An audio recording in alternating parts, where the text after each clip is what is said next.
our learning objectives for this video lesson are, at the end of watching this video lesson, you will be able to first understand the concept of infinite series.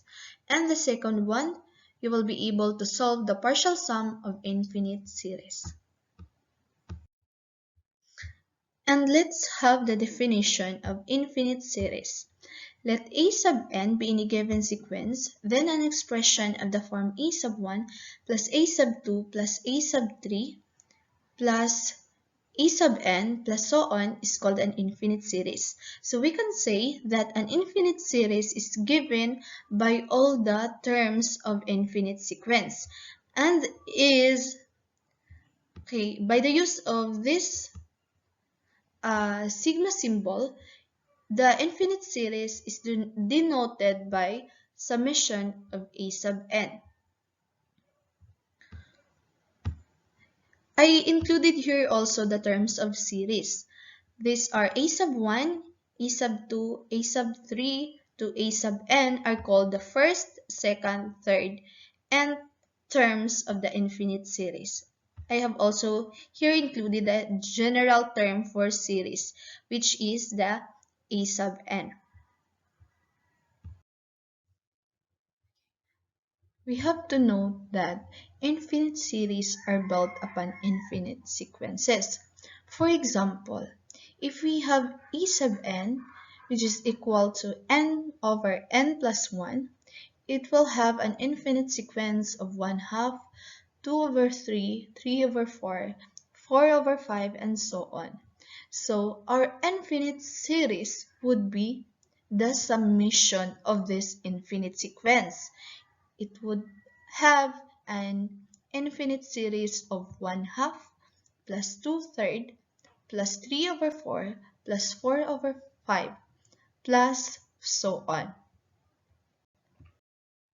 I have also included the arithmetic and geometric series in this video lesson. Let's have first the arithmetic series. An arithmetic or infinite arithmetic series is the sum of an infinite sequence of numbers with a common difference. So we all know that arithmetic sequence is, we need to get first their common difference to get the next term. So I have an examples here. So from our, say for example, we have infinite sequence, which is 2, 4, 6, 8, and so on. Now our infinite series or arithmetic infinite series would be 2 plus 4 plus 6 plus 8, and so on. And another one, we have 5 minus 10 minus 15 minus 20, and so on. So we will be in arithmetic series, it involves addition and subtraction. Then we have summation notation for infinite arithmetic sequence. Okay, instead of writing out a series of addition or subtraction, use a sigma symbol to denote a summation. Okay, from our previous slide, okay, we have to involve a sigma notation or to indicate that it is a summation for infinite arithmetic sequence. For example, let's have a multiple of 4. So our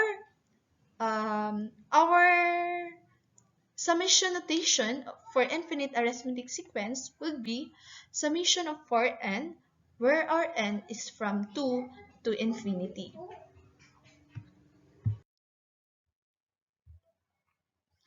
Okay, the next one is geometric series. The sum of terms of an infinite geometric sequence is called an infinite geometric series. A geometric series is given by summation of r raised to the power of n minus 1, where our n is from 1 to infinity, and that will have a series of a plus ar squared plus 2 er raised to n plus so on with their common ratio r. Now let's come to the sum of infinite series. Recall that an infinite series is the sum of the terms of an infinite sequence. So let's have an example of infinite sequence.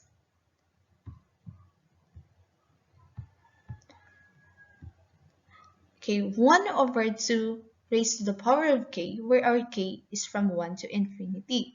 And that will have an infinite sequence of 1/2, 1/4, 1/8, and so on. And then we can, through this infinite sequence, we can have the sum of this infinite sequence. And it will result to 1/2 plus 1/4 plus 1/8 plus so on. And that is our obtained infinite series. Okay, with the sum going on forever. In this case, we would have,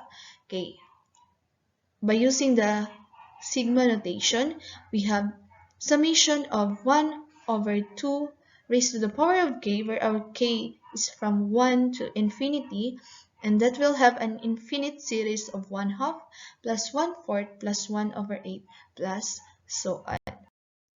Okay, what could we mean by the sum of the infinite series?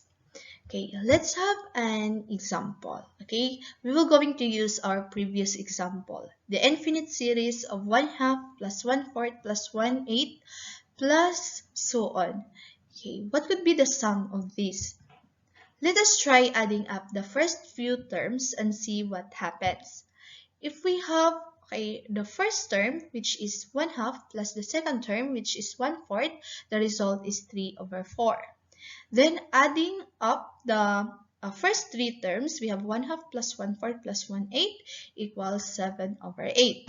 And let's have also adding the first four terms, we have 1/2 plus 1/4 plus 1 over 8 plus 1 over 16 is equal to 15 over 16. And we have also the, to sum up the first five terms, we have 1/2 plus 1/4 plus 1 over 8 plus 1 over 16 plus 1 over 32.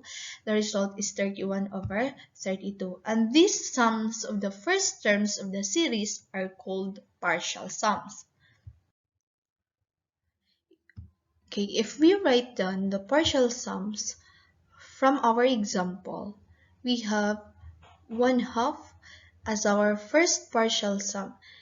Okay, our first partial sum is just the first term on its own, so that is 1/2.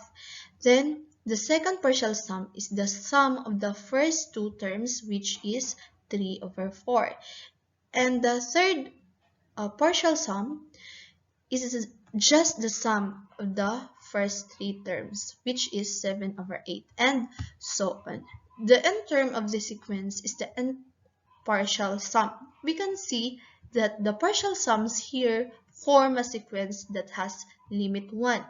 So, our summation of 1 over 2 raised to the power of k, where our k is from 1 to infinity, it will result into 1.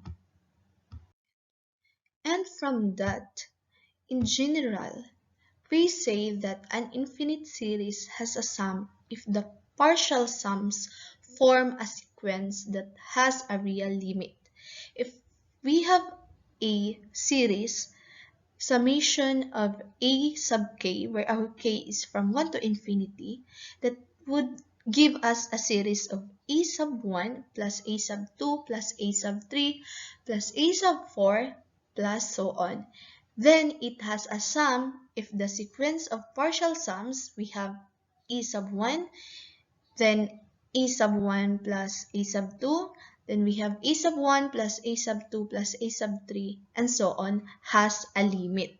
If the sequence of partial sums does not have a real limit, we say the series does not have a sum.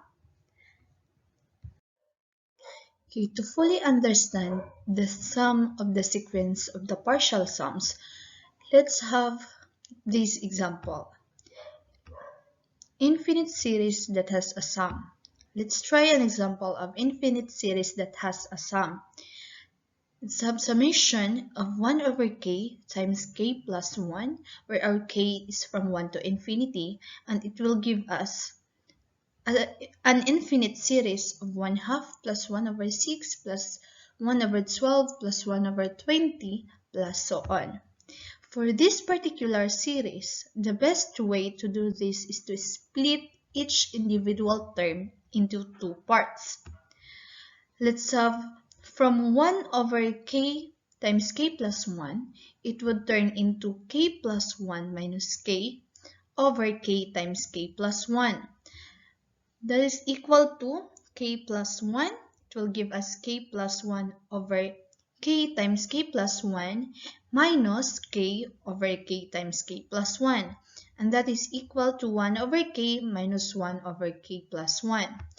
The series now becomes summation of 1 over k times k plus 1, where our k is from infinity, that will give us a series of 1 over 1 minus 1 half plus 1 over 2 minus 1 third plus 1 over 3 minus 1 fourth plus so on. So the nth partial sum is this one. So from our series, the nth partial sum is now turned into this. We have 1 over n minus 1 over 2 over n plus 1. We just get the outermost of two terms. We have 1 minus 1 over n plus 1. That would turn into n plus 1 over n plus 1 minus 1 over n plus 1, and that is equal to n over n plus 1. So the sequence of partial sums is n over n plus 1, where our n is from 1 to infinity. That would give us a sequence of 1 half, 2 third, 3 over 4, 4 over 5, and 5 over 6, and so on. And this sequence has limit of 1. We say the infinite series sums to 1, and we write summation of 1 over k times k plus 1, where our k is from 1 to infinity, is equal to 1. Okay, let's try an example of an infinite series that does not have a sum. Say, for example, we have summation of 1, where our k is from 1 to infinity, and it will give us an infinite series of 1 plus 1 plus 1 plus 1 plus so on. And it has the sequence of partial sums, which is 1, 2, 3, 4, and so on. So this sequence of partial sums that does not tend to a real limit. It tends to infinity. So this kind of infinite series, it doesn't have a sum. You might have noticed that whenever we have taken an infinite series with a sum, then the individual terms of the series have tended to 0. This is a general feature of infinite series. But this argument does not work in the opposite direction. It is possible to have a series with individual terms tending to 0 but with no sum. For example, let's have this infinite series of summation of 1 over k, where our k is from 1 to infinity, and it will give us a series of 1 plus 1 half plus 1 over 3 plus 1 over 4 plus so on, which this example of infinite series is called the harmonic series, and it has terms that tend to 0.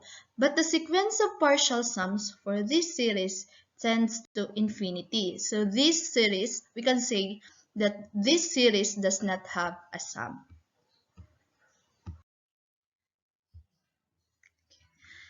Okay, I have also included in my video lesson the key points that we need to remember in dealing with infinite series and the sequence of the partial sum.